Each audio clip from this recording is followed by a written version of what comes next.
오늘은 흑암의 땅에 비칠 큰 빛이라는 제목으로 함께 말씀 나누도록 하겠습니다. 이사야서 9장은 이제 이사야 7장에서부터 시작이 되는 임마누엘 예언의 한 단락입니다. 이사야 6장에 보면 하나님께서 이사야를 부르는 장면이 나오죠. 7장부터는 이제 이사야 선지자가 남유다의 아하스 왕 시대부터 이제 말씀을 대언하는 모습이 나오는데, 이 임마누엘 예언은 이제 지난 시간에도 말씀을 드린 것처럼 아람과 북이스라엘이 연합하여서 남유다를 침공하는 이런 시대적인 배경을 가지고 있습니다. 아하스 왕은 두 연합군의 공격 때문에 마음이 크게 흔들렸습니다. 그는 이런 상황 가운데서 아수르를 찾아가서 군사적인 도움을 청하려고 했는데, 이사야 선지자는 이런 아하스 왕에게 하나님께서 너희를 구원하시고 또 대적들을 심판할 거라고 하면서 임마누엘 예언을 전하는데, 이게 바로 이사야서 7장부터 이제 12장까지 쭉 이어지는 내용이라고 할 수가 있습니다. 7장에서 이사야는 구원의 증거로서 한 징조를 말합니다. 그 징조가 뭡니까? 처녀가 잉태하여서 아들을 낳을 것인데 그 이름은 임마누엘로서 이 아이가 조금 더 자라게 되면 북이스라엘과 아람이 황폐하게 될 것이다 라는 것이죠. 이 예언은 8장에서 이제 마헬 살랄 하스바스라는 이사야의 아들이 출생을 하는 것과 또 아수르의 침략 예언으로 확장이 되는데, 이 마헬 살랄 하스바스라는 이름은 이제 그 뜻이 속히 노력하고 또 빠르게 약탈한다입니다. 그러니까 이 이름의 뜻처럼 아람과 북이스라엘은 이 아이가 클 무렵에 아수르의 침략에 의해서 멸망당하게 된다는 것이죠. 8장은 이처럼 이 하나님께서 주신 징조가 실제로 어떻게 성취될 것인지 이에 대한 내용을 언급을 하다가 이제 마지막에 들어서는 상당히 어두운 분위기로 마무리가 됩니다. 8장 21절과 22절 제가 읽겠습니다. 이 땅으로 헤매며 곤고하며 굶주릴 것이라. 그가 굶주릴 때에 격분하여 자기의 왕과 자기의 하나님을 저주할 것이며 위를 쳐다보거나 땅을 굽어보아도 환난과 흑암과 고통의 흑암뿐이니 그들이 심한 흑암 가운데로 쫓겨 들어가리라. 이사야서 8장은 말씀을 따르지 않는 자들이 이제 결국 흑암 가운데서 고통받게 될 것을 말을 하면서 이제 끝이 나는데, 오늘 본문 9장은 여기에서도 한 번 더 반전이 일어납니다. 9장 1절과 2절 제가 읽겠습니다. 전에 고통받던 자들에게는 흑암이 없으리로다. 옛적에는 여호와께서 스불론 땅과 납달리 땅이 멸시를 당하게 하셨더니 후에는 해변길과 요단 저쪽 이방의 갈릴리를 영화롭게 하셨느니라. 흑암에 행하던 백성이 큰 빛을 보고 사망의 그늘질 땅에 거주하던 자에게 빛이 비치도다. 이사야 9장은 흑암 가운데 머물던 백성에게 이 구원의 빛이 다시금 선포되는 장면이라고 할 수가 있습니다. 1절에 보면은 스불론과 납달리 또 해변길과 이방의 갈릴리라는 지명이 등장을 하죠.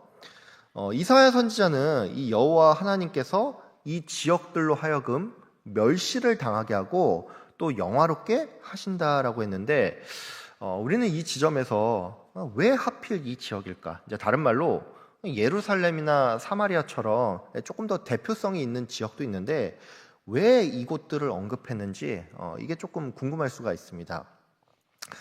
이게 나름 이유가 있습니다. 어떤 이유냐면 이 지역들은 이스라엘의 변방에 있어서 가장 먼저 정복당하는 지역이라는 것이죠. 다른 말로 이 지역은 가장 소망 없고 또 비참한 곳이라는 얘기인데, 구원의 빛이 바로 여기서부터 시작된다는 사실입니다. 지금 우리나라 같은 경우는 이제 70년 넘게 남과 북이 서로 대치를 하고 있는 상황입니다. 과거와는 다르게 이제 지금은 과학기술이 워낙 발달했다 보니까 뭐 북한에서 미사일 같은 거를 한 방 쏘면 뭐 그 어디나 큰 피해를 얻을 수가 있겠죠. 그래서 예전에 비해 전방과 후방의 개념이 조금 희미해진 게 사실이기는 하지만, 그럼에도 불구하고 뭐 철원이나 연천 또 양구 같은 곳은 여전히 최전방으로서 이 군사적인 긴장감이 남아 있습니다. 요즘은 옛날처럼 뭐 탱크와 보병만을 이끌고 이제 무식하게 뭐 철책선을 넘어오는 식으로 이렇게 전쟁을 벌이지는 않겠지만 6.25 당시만 해도 이런 방식으로 북한이 쳐들어왔고 그래서 이때까지만 해도 전방과 후방은 이제 확실히 분리가 되는 개념이었습니다. 이 이전은 어땠을까요? 20세기 전으로 가면 뭐 그때는 비행기조차 없었으니까 더하면 더했지 덜하지는 않았겠죠. 그러니까 이사야가 언급한 스불론과 납달리 그리고 갈릴리는 이방 나라와 인접한 지역으로서 침략당할 때 가장 먼저 점령당하고 또 회복을 한다고 쳐도 가장 늦게 이 회복이 된다라는 사실입니다. 회복이 제일 늦게 될 수 있는 지점, 즉 가장 암울한 곳에서부터 구원의 빛이 비추기 시작한다라는 사실은 우리가 좀 주목할 필요가 있습니다. 전쟁이 났다가 전세가 역전이 되어서 잃었던 땅을 회복한다라고 치면 보통은 밀린 곳에서부터 천천히 회복되는 것이 일반적입니다. 북한이 남침을 했어요. 부산 바로 앞 낙동강 앞까지 전선이 밀렸다라고 하다가 부산항에 뭐 미군을 비롯해서 각 나라의 원군이 도착을 하기 시작했다라고 하면 앞으로는 전개가 어떻게 되겠습니까? 낙동강까지 밀렸던 전선을 회복해서 경상도를 수복을 하고 또 전라도와 뭐 충청도도 수복을 하면서 계속 북진해 나아가겠죠. 우리나라 같은 경우는 뭐 인천 상륙작전이라는 아주 특수한 역사가 있기는 하지만 보통은 밀린 곳에서부터 순차적으로 회복되는 것이 일반적입니다. 하나님께서는 근데 이런 방식이 아니라 가장 암울한 곳과 또 문제가 시작된 그 지점에서부터 그 회복의 은혜를 베푼다라는 사실입니다. 우리는 이 사실을 좀 주목해야 합니다. 왜냐하면 성도의 인생 가운데도 문제가 찾아올 수가 있는데 이 문제라는 것은 많은 경우 꼬리에 꼬리를 물며 이 새로운 문제를 야기하는 경우가 있기 때문입니다. 이해를 돕기 위해서 제가 예를 하나 좀 들겠습니다. 어떤 사람이 사업이 망했다고 치겠습니다. 그러면 어떻게 될까요? 경제적인 어려움이 닥치겠죠? 사업이 망해 빚더미에 오르다 보니 집이 넘어가는 문제가 생겼습니다. 처음에는 사업이 망했는데 주거가 위협받는 새로운 문제가 발생하게 됐죠. 집이 넘어가는데 이게 또 곱게 넘어갑니까? 그런 경우도 있지만 대부분은 그렇지 않습니다. 집이 뭐 경매로 넘어간다든지 이런 일이 생기면서 계속 법정에 불려다니고 그래서 이것저것 신경 쓸 일이 많다가 몸에 병이 생기기도 한다라는 것이죠. 이러면은 이제 또 다른 문제가 하나 생긴 겁니다. 병이 생기면 어떻게 해야 합니까? 병원에 가야 하죠.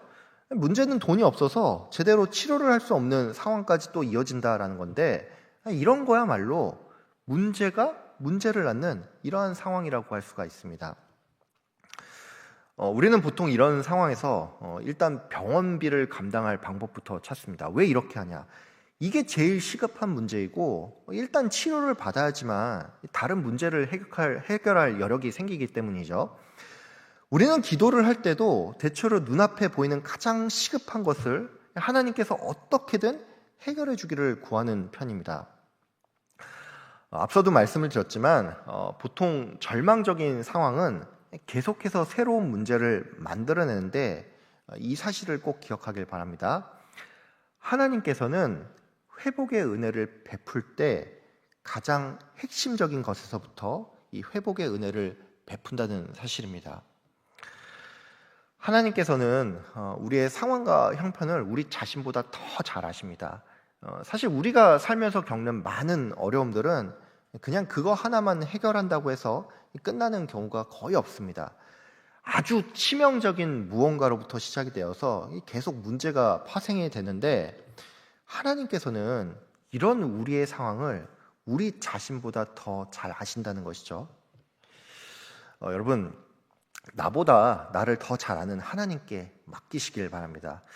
혹시 내가 지금 뭘 기도해야 할지, 뭐가 가장 중요한 문제인지 이조차도 모르겠다면 성령님께 도움을 구하시길 바랍니다. 우리는 마땅히 기도할 바를 알지 못하나 성령께서 말할 수 없는 탄식으로 우리를 위해서 친히 간구하십니다. 그러니까 여러분, 이 사실을 믿고 우리를 도우시는 하나님께 전적으로 의지하며 이 인생의 문제를 헤쳐나가는 우리 모두가 되기를 소망합니다. 3절부터 이제 5절까지는 우리가 누릴 구원의 은혜가 무엇인지 이게 비유적으로 나타나는데, 먼저 3절에서는 주님께서 추수의 기쁨과 또 탈취물을 나눌 때의 즐거움을 우리에게 더한다라는 그런 말씀이 나옵니다. 우리가 잘 아는 것처럼 이제 고대 시대는 보통 농경 사회였고, 또 주변 나라나 부족들 간에 항상 전쟁이 끊이지를 않았습니다. 그렇기 때문에 이 시대 사람들에게 있어 추수하는 것과 또 전쟁에서 승리하여 약탈물을 나누는 것은 이들에게 가장 큰 기쁨이라고 할 수가 있겠죠. 이걸 요즘식으로 비유를 해보면 이런 겁니다. 최근 그 AI 열풍 때문에 이 반도체 호황이 엄청나지 않았습니까? 앞으로도 뭐 최소 3년간은 이런 호황이 지속된다라고 하는데, 삼성전자나 뭐 SK 하이닉스 같은 이런 회사에 다니는 사람들은 매년 성과급으로만 뭐 1인당 수억에서 또 많게는 뭐 10억 이상을 받는다는 그런 얘기가 나옵니다. 이 성과급을 받는 사람들은 어떤 기분일까요? 대한민국 건국 이래 이러한 사례가 없었기 때문에 이거를 받는 사람들은 당연히 그 마음에 큰 기쁨이 넘쳐나겠죠. 추수의 기쁨과 또 탈취물을 나누는 즐거움은 요즘식으로 비유하면 이와 같다라는 것입니다. 4절에는 이제 미디안의 날처럼 압제자들의 속박으로부터 해방을 얻게 된다라는 말씀이 나오는데, 이 미디안의 날은 기드온과 이 300명의 용사들이 전쟁에서 승리한 사건을 의미합니다. 그러니까 많은 수의 용사로서 전쟁에서 승리한 게 아닌 것처럼 우리가 얻는 해방의 기쁨 또한 하나님의 전적인 은혜로 말미암는다는 사실입니다. 5절에는 이제 군인들의 신과 피 묻은 옷이 불에 타서 사라진다라는 말씀이 나옵니다. 이거는 또 무슨 뜻이냐? 앞으로 평화의 시대가 도래를 하는데 이 평화가 영원하다라는 뜻입니다. 세상의 평화는 일시적입니다. 이런 이유로 전쟁이 그쳐도 무기를 버리거나 군복 자체를 불태우지는 않죠. 세상 일은 모르니까 그 어느 나라도 기본적으로 군대는 다 있습니다. 근데 하나님이 주시는 평화는 영원한 평화이기 때문에 무기가 필요 없고 또 군화와 군복도 필요가 없다라는 것입니다. 6절과 7절은 이제 이 구원의 기쁨이 결국 무엇 때문에 가능한지를 설명을 하는데, 이 말씀은 굉장히 유명한 말씀이니까 6절과 7절은 함께 읽도록 하겠습니다. 함께 읽겠습니다. 시작. 이는 한 아기가 우리에게 낳고 한 아들을 우리에게 주신 바 되었는데 그의 어깨에는 정사를 메었고 그의 이름은 기묘자라 모사라 전능하신 하나님이라 영존하시는 아버지라 평강의 왕이라 할 것임이라. 그 정사와 평강의 더함이 무궁하며 또 다윗의 왕좌와 그의 나라에 군림하여 그 나라를 굳게 세우고 지금 이후로 영원히 정의와 공의로 그것을 보존하실 것이라. 만군의 여호와의 열심히 이를 이루시리라. 방금 읽은 이 6절과 7절은 그 임마누엘 예언의 클라이막스라고 할 수가 있습니다. 처녀가 잉태하여 아들을 낳을 것이요 그 이름을 임마누엘이라 하리라라고 했는데, 그 아들이 정확히 어떤 분인지 이제 오늘 본문이 설명을 하고 있죠. 사실 이사야 7장 14절은 그 자체로만 보면 다소 논란의 여지가 있습니다. 어떤 논란이냐면 처녀가 잉태한 아들이 과연 누군지 여기에 대한 해석이 조금씩 갈리기 때문입니다. 한글 성경은 처녀가 아들을 잉태했다라고 번역을 했는데, 이 처녀는 히브리어 알마로서 말 그대로 virgin, 즉 동정녀를 가리킬 때도 있지만, 이 단어는 꼭 이런 의미뿐만이 아니라 이제 종종 젊은 여자를 가리킬 때도 있습니다. 그래서 이사야 7장 14절의 말씀은 예언의 이중적 성취라는 개념으로 종종 설명이 됩니다. 예언이 이중적으로 성취됐다라는 말은 이런 뜻입니다. 먼저 이 알마라는 단어를 그냥 젊은 여자라고 해석을 할 때 이 태어난 아들은 생물학적인 관점에서 지극히 정상적으로 태어난 아들이죠. 실제로 이사야 8장에 보면 이사야 선지자의 아들이 태어납니다. 앞서 설명드렸듯이 그 이름이 마헬살랄 하스바스인데, 그가 클 무렵에 아람과 북이스라엘이 멸망을 당하면서 이사야가 말했던 그 예언이 역사적으로 성취가 됐죠. 어떤 학자들은 이 아들이 아하스 왕의 아들인 히스기야를 가리킨다라고도 했는데 이 또한 충분히 설득력이 있습니다. 히스기야라는 위대한 지도자를 통해서 하나님의 통치가 실현이 되고 적어도 그 시대에 하나님의 구원이 있었다라는 점에 있어서 이 또한 예언이 이제 역사적으로 성취가 되었다라고 할 수가 있는데, 이 예언이 이중적으로 성취가 됐다는 것은 궁극적으로 동정녀 마리아로부터 예수 그리스도께서 나셨고 그가 우리에게 영원한 구원을 베풀었기 때문입니다. 이처럼 이사야서 7장 14절은 이 처녀를 어떻게 보느냐에 따라서 서로 좀 다르게 해석을 할 수도 있고, 또 예언의 이중 성취라는 관점에서도 볼 수가 있는데, 오늘 함께 읽은 이 6절과 7절은 이게 이중 성취의 의미라기보다는 예수 그리스도를 조금 더 직접적으로 가리킨다라는 것을 알 수가 있습니다. 6절에 보면 이 아기에 대한 묘사, 이름에 대한 묘사가 나옵니다. 이 표현을 하나씩 뜯어보면은 이게 결코 일반적인 사람을 가리키는 게 아님을 알 수가 있습니다. 가장 먼저 한 아기가 우리에게 낳고 한 아들을 주신 바 되었다라는 말씀이 나오죠. 그냥 한 사람이 태어났다라고 하면 될 것을 한 아기가 낳고 한 아들을 주셨다, 굳이 이렇게 둘로 나눠서 표현을 했는데, 초대 교부들 같은 경우는 이제 이 구절을 들어서 예수님이 이제 사람의 아기로 태어났고 또 신성으로는 하나님의 아들로서 보내심을 받았기 때문에 이 구절은 예수님의 인성과 신성을 나타내는 표현이다라고 이렇게 말을 했는데, 이게 100% 확실하다라고는 할 수는 없지만 충분히 일리가 있는 말입니다. 이후의 표현은 우리가 하나씩 좀 짚고 넘어갈 필요가 있습니다. 그의 어깨에 정사를 메었다라는 말은 이제 직역을 하면 주권이 그의 어깨에 있다라는 뜻입니다. 이런 표현은 일반 왕들에게도 사용할 수가 있는 표현이죠. 이어서 그의 이름이 기묘자요, 모사요, 전능하신 하나님이며 영존하신 아버지, 또 평강의 왕이다라는 표현도 나오는데, 이거를 하나씩 살펴보면은 먼저 기묘자는 경이로운 자라는 것을 의미합니다. 모사는 지혜롭게 계획하는 자를 뜻하고, 평강의 왕은 나라의 큰 평화를 가져다주는 왕을 뜻합니다. 만약에 어떤 왕이 매우 경이로운 능력과 지혜로서 당대에 큰 평화를 이룩했다라고 하면은 이러한 묘사까지는 그래도 인간에게 허용될 수가 있겠죠. 문제는 전능하신 하나님과 또 영존하시는 아버지라는 표현이 등장을 한다라는 건데, 이거는 어떻게 말해도 절대로 인간에게는 적용할 수 없는 수식입니다. 이런 이유로 이 신학자 찰스 하지는 전능하신 하나님이라는 칭호는 결코 단순한 인간 통치자에게 적용될 수 없으며, 이것은 성육신하실 하나님의 아들을 가리키는 예언이다라고 했는데, 즉 이 본문은 우리의 궁극적인 구원자가 되시는 예수 그리스도를 가리킨다라는 것이죠. 그렇기 때문에 이 7절은 예수께서 이루실 영원한 통치라는 관점에서 봐야 합니다.